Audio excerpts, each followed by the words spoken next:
Welcome back to the Workbench, where uncut, we try to make things. And what we're trying to make right now is Revell's 1971 Mach 1 Mustang for the Blue Ox Street Machine group build. And basically what we're doing is kit bashing together this Mach 1. So I've pulled a Roush motor out of a different kit, and we're putting that in the Mach 1. Last episode, just to get a quick bench update, actually this is going to be kind of a lengthy bench update. I got quite a bit done in between episodes. But let's start with where we were, which was we just finished putting on the red and black paint, and along with the decals, and this is sanded ready for clear. We were working on the body and the paint because we were waiting on parts for the chassis and the motor. Those parts came in late last episode, so in between episodes, I've actually got to start working with those parts so we can go back to moving forward with the chassis and the motor and the interior and all that. So we're gonna steer away from the body and paint for, again, back over here to the motor and chassis. And the first thing I was able to get done with the motor is the pulley setup. So the original pulley setup, because we went, so this motor is out of a different kit. The alternator, though, is actually out of the Mustang's kit. And then, so that made, it was a much better looking alternator. That's why I went with it. But it made the pulley setup not work from this motor. So I went ahead and ordered pulleys and belt, or what turned out to be belts, plural. But I went ahead and got that put together, which was pretty straightforward. The only thing I had to do to kind of make it work, because I could have done a serpentine, but then I'd have to put in a tensioner, which I don't really have it. So basically I went to a dual belt setup, but in order to do that, I had to build out the crankcase, or the crank pulley, and I took some pictures I can post of how I did that. So I had to take the crank pulley off of the pulley set that came with this motor. Basically I just clipped it out, sanded it down, and then was able to use that and glue it on the front of the pulley from the aftermarket pulleys that I put on. And so we got kind of a double pulley, a double pulley on the crank, so that then, I could have the pulley that goes to the accessories and then the pulley that wraps around the crank and the water pump. I hope all that makes sense, but it was just a little extra step just to make it, I think, look better. It came out pretty well. You can see it looks good from the front for sure. I got everything pretty close to in line. We're probably going to jump an alternator pulley every now and then, but I think it's actually very close. It doesn't look too bad. So that was the first thing I had to get done. Now I did actually get other parts in too. So I got a little pre-drilled alternator. Hopefully you guys can even see this thing, and plug wires. So I'm going to get the next step on that is to get it wired up. But I already got the alternator painted up, and then of course I got the wires that we'll be putting on also. And that'll pretty much button up the motor, other than the plumbing, which we're going to have to figure out how we're going to do the plumbing. I did order up some of these compression fittings and some coolant hose. So that all came in actually over the weekend. And then I also got battery cables too, but that's for the future. We'll wire up the battery. But I got those things in, and I think that's basically all that's going to be left is plumbing the motor. I want to do radiator hoses. I was thinking about doing heater core hoses. I don't know. We'll see. The heater core stuff will be easy. That's just running back to the firewall. It's going to be a little bit more difficult just because of the way this has to go together. So let's go ahead. In fact, let's go ahead and jump forward to that update. So the catch, or the holdup on getting the motor installed into the chassis, has been the headers. So this motor actually, or let me rephrase. This is the headers that came with these motors, the long tube headers. What came with the car, and I don't have them close by, but are just exhaust manifolds. So they sit a lot shallower and a lot narrower. So the problem I'm having with putting in this motor, which I kind of thought we had fixed, but wasn't quite there. So it's actually fitting in from the top side, which is making this a lot easier. It's actually also fitting in from the top side let me get the interior out of here and I'll show you guys. With this front, all the front cross members. Now the problem I was having, can you guys see from up top? The problem I was having with the cross member going in here is it's hitting the header, the collectors. The cross member was, or kind of still is, but not really. And I'll show you what I'm talking about. So what I had to do, and I literally did this during the USA Costa Rica game, the Gold Cup game. I sat here and just shaved down, so it was hitting on the steering, whatever the steering parts and the cross member, the tie rods and the cross member here. And so I literally just started shaving them down on this side, because you're not going to see, this is what you're going to see. So I just took all the mass out of this. And now if I reinstall it, let me see if I can do this real quick. Not the easiest thing to put in. Okay, come on. Don't embarrass me on here on live TV. Let's get this in here. There we go. I think it just went. Yes. Okay.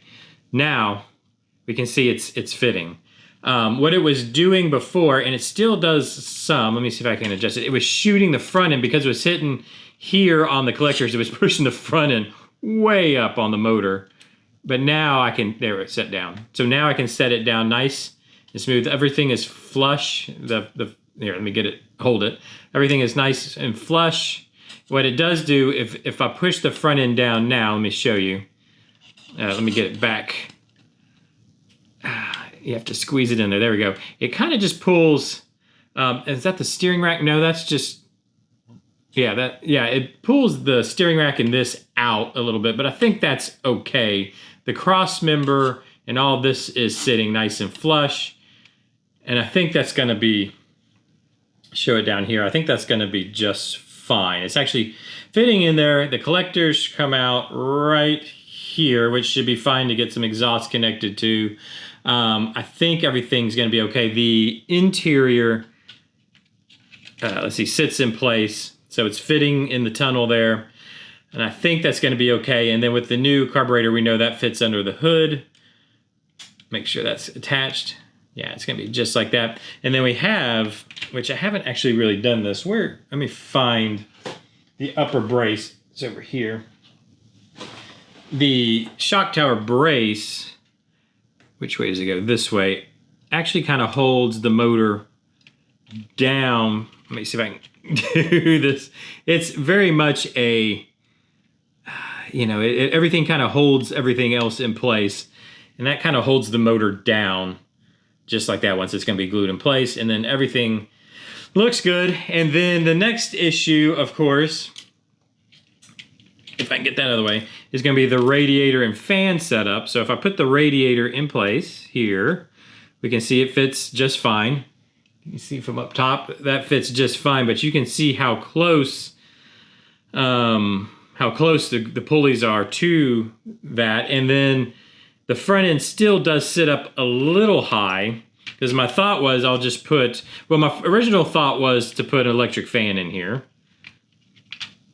But I don't know if I want to do that or not. I don't want to have to buy more parts. This is getting to be a little pricey, so I don't want to have to buy more parts. So I thought, well, I'll put the mechanical fan on here that came from, I don't even remember which motor it came from the Mustang motor. So I thought I could put that on there, but it's not, because the front end does actually sit a little higher, it's not going to line up with our cowl, our fan cowling. So that's going to be a problem. So I thought what we would do, and this is probably the cheap way out or whatever, we'll go ahead and just put the fan cowl on. Let me get it the right direction. And then I think we're just going to put the fan in like so, and just have it in like that. Maybe like it's an electric fan, or I think the way it'll fit, it might even look like it's connected to the water pump. But I really thought just make it look like it's an electric fan in there, and I think that'll work. And this is so tight that you can't even really see. Let me put this in with the cowling if I can do it. Whoops, see, it came apart on me. It gets so tight in here that I think with that fan in there. If you can see, let me show down below. It's probably a little easier to see. Where's my X-Acto? Let me straighten out this cowling. Okay, let's try again. I don't want to glue it together yet because I haven't painted it, so I'm trying to just put it in there, kind of dry fit it in there, but that cowling does not want to stay on. Hold on just a second. Let me see if I can. I think this is going to work. I think it's going to look fine. Let me see if I can get this. The problem is I got to get that cowling around the pulleys. There we go. There, stay there. There we go. So now if we had, you can see how tight it is, and now if that fan was just inside there, I think it would look just fine. It'll definitely look like, you know, a radiator, cowling, fan, all that stuff. And then that's in place. And it's basically, I mean, it is just almost touching the alternator. And this has to mount here because, of course, the core support from the body sits on top of that. So I can't, my first thought was move the radiator back. I could move the radiator back against the core, this core support here, but the upper radiator mount then wouldn't line up. So I couldn't do that. Now, so that brings us to the next thing is we've got to get our radiator hoses, which is going to be, I'm looking at it now with this alternator here. Oh, yeah, we can, it connects here, doesn't it? Oh, it'd be fine. Yeah, so there's the hole in the radiator. The hole in the upper radiator hose goes to here, so that'll be fine. So we can go from thermostat housing to here. Okay, that'll be perfect. Just kind of boop, right there. So that'll be easy. And then let's see, I haven't even really looked at this yet. To run the lower hose, we're gonna have to I'm probably gonna have to try to, because if we have all this mounted in here, that is gonna be a booger to try to get that run from the water pump down to the lower. I'll have to figure out how we're gonna make that happen, how we're gonna get that to run. I mean, obviously I can mount the hose and leave it kind of loose before I put all the radiator, the core supports, all that stuff in. But then I got to try to make that connection, and that's gonna be like, you know, putting the old ship in a bottle kind of thing. It's gonna be tough, but we'll get it done. So anyway, so that I think is straight now. I think that has got the motor pretty well planned. I still have to wire it. You can also see how I wanted to point out, because of the way these headers are having to be squeezed, there is, hopefully, I don't know if you can even see it, there is some gap here between the header and the head. A little bit of gap, but I think once we get all the wires kind of running across there, it's going to hide that gap. You can't, you know, you don't really see it, but it was the only way, because the headers had to squeeze narrower than they should be. They should be out further, but it interferes too much with that lower, all the cross member and steering parts and all that. So anyways, that's how that's going to have to fit in there. But I think it's going to look okay, especially once we get radiator hoses. I think I'll do heater core hosing, you know, heater hoses that run back that way, which will hide, you know, you'll never see that gap, I don't think. And then we're going to have a battery right here and other parts. We have the, you know, the still me circuit of every Ford has right here on this on this fender well. All that stuff will kind of, and I'll run wires out of it, and it'll really hide that gap. That's the plan, at least. But now the next, so like I said, that's got that plan. Let me get this interior out of the way.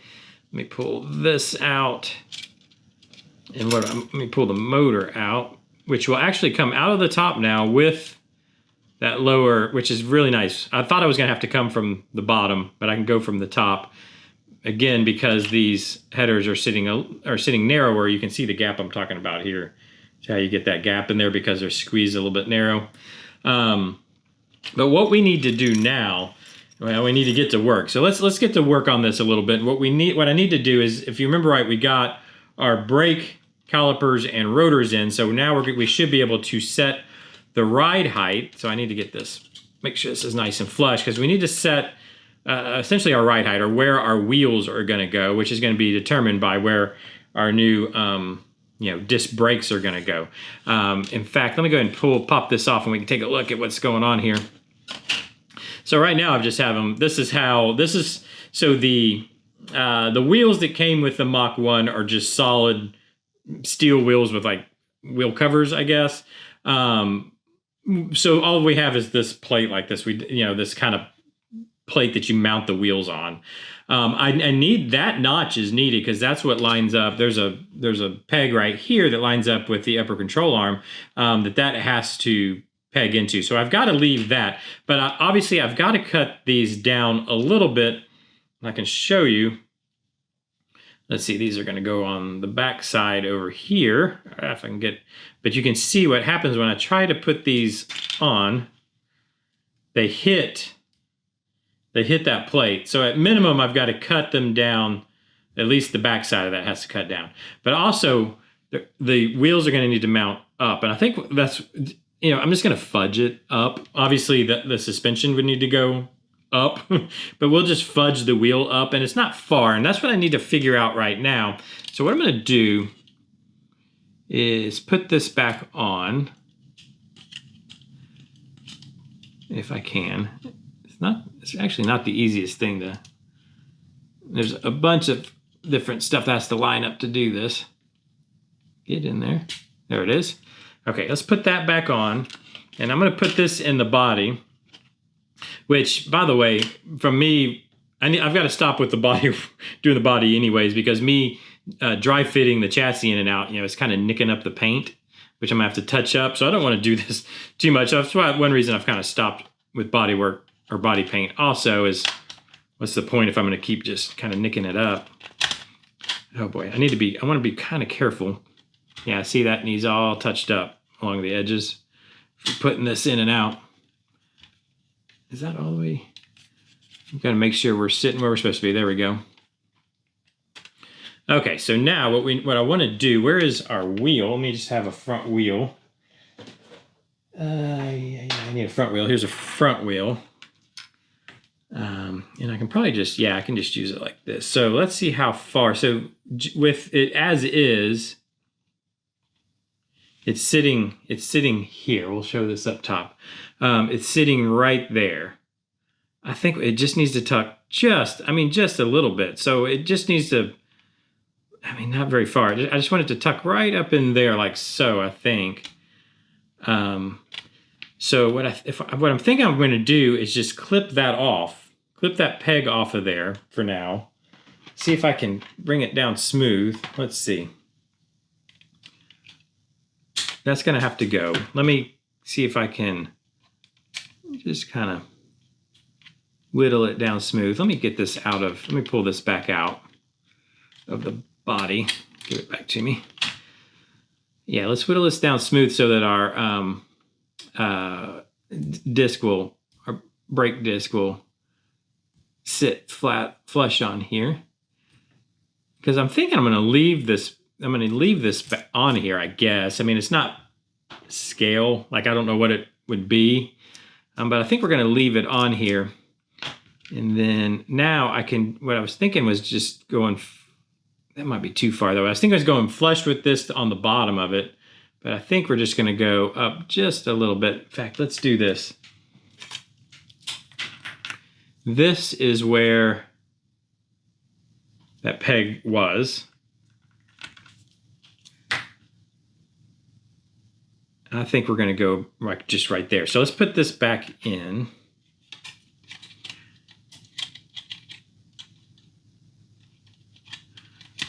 Always, never as easy as said as done. There we go, just right there. Okay. So now let's make sure all this is all sitting where it's supposed to be. So now the original spot, make sure you guys can see also so you can let me know what you think, was here. And it would just be, if I put it where I want it, would be just right there. And I think that'll be perfect. Just the right amount of tuck in there. Let me make sure, maybe you might be able to see it better down here. So here is stock, or, where it was originally. And I think we're just going to tuck it to about right there. So it's literally maybe 1.5 millimeters is probably about 1 to 1.5 millimeters is all I'm moving it. And I think that's going to be the easiest way to do it. What I'll do, I think I'll just cut the the two edges off, and then I'll be able to just mount the wheels flush against it, and I think that'll be fine. If I paint this all black, and obviously this is all gonna be painted that semi-gloss black, and then that'll just look like the backing plates, the backing plate on, on a disc setup. Yeah, and then that'll have. Now the next question though, here's my next question: is it gonna fit? Is this gonna send the wheels out too far? I don't know how to know. If I put the wheel in by itself, it sits right there. It might need to be narrower. Is going to be the problem. Yeah, that's probably going to put. Oh, it's without a doubt going to put too much depth. So I might. Yeah. So the question is, I think the easy answer is to take some of this out. Now the problem is I've got to take the same amount out of both front wheels. We don't even know in the back yet, but as far as the front, I would have to take the same amount out, which could be a bit of an ask. Like it fits like that, but that's without. I can't. What I'd love to do is remove this and just replace it with the disc itself, but I can't. There's no way I can do that because we'd lose that notch. It would just make things really difficult. I can sand this down, but I don't want to do that too much either because that is a major part of the support. Man, it would be easier if we just cut this off. I tell you what, I'm gonna have to figure that out. Would it be easier, or I might ask you guys too, would it be easier just to cut these discs off and then replace it with the disc brake? Now we're gonna lose our mount there, or I think what I probably am going to do is just remove some of the material out of, this peg that's in the wheels to make, because if I did that, I could just remove this amount, literally whatever I could measure the thickness of the disc brake, and then that would mount. Plus, it would mount that disc brake more flush in there. So that's probably what I'm gonna have to do. I think that's probably what I'm gonna do. Let me know what you think. We're running long on time, and I'm starting to just kind of mumble out loud. So let me know what you think. What would you do for this situation? Oh, one other thing I want to mention real quick too is I did in the parts I ordered, I got a pretty goofed up caliper. This one's like really misprinted. I painted them, but it's really misprinted. So I'm thinking about ordering another set anyways, a smaller set for the back. I just wanted to mention that apparently sometimes you might get some goofed up printed ones, I guess, when you order these parts. I guess that's part of the 3D printing game, I suppose. Oh, you know what? I got to make sure I have enough. I do leave enough room for the caliper thickness. Yeah. Anyways, yeah. So I think what I'll do in between episodes, I need to drill the motor for the distributor and start getting that wired. And then actually, well, no, I can't set the motor yet because we need to finish this front clip part, which is what I'm going to do now. As far as I think I'm going to take, as I think of right now, unless I change my mind or you guys come up with a better idea, I'm going to take material out of there. I think I'm going to go ahead and paint up the calipers so that I can get them mounted in, so I have the wheels and I can literally test fit them. I'll get all that done in between episodes. So when we come back tomorrow, hopefully we can finalize this whole front end situation, because we need to move to the rear end too, which is, I believe it's on leaf springs and a solid axle, I think. So it should be a little easier to mess with. But anyways, let me know what you think. If you've enjoyed this, hit the like button. It really does help the channel. Hit that subscribe button if you want to keep up with these episodes. Ring the bell. I don't know. Do all those things you do on YouTube. And I'll see you tomorrow. Bye-bye.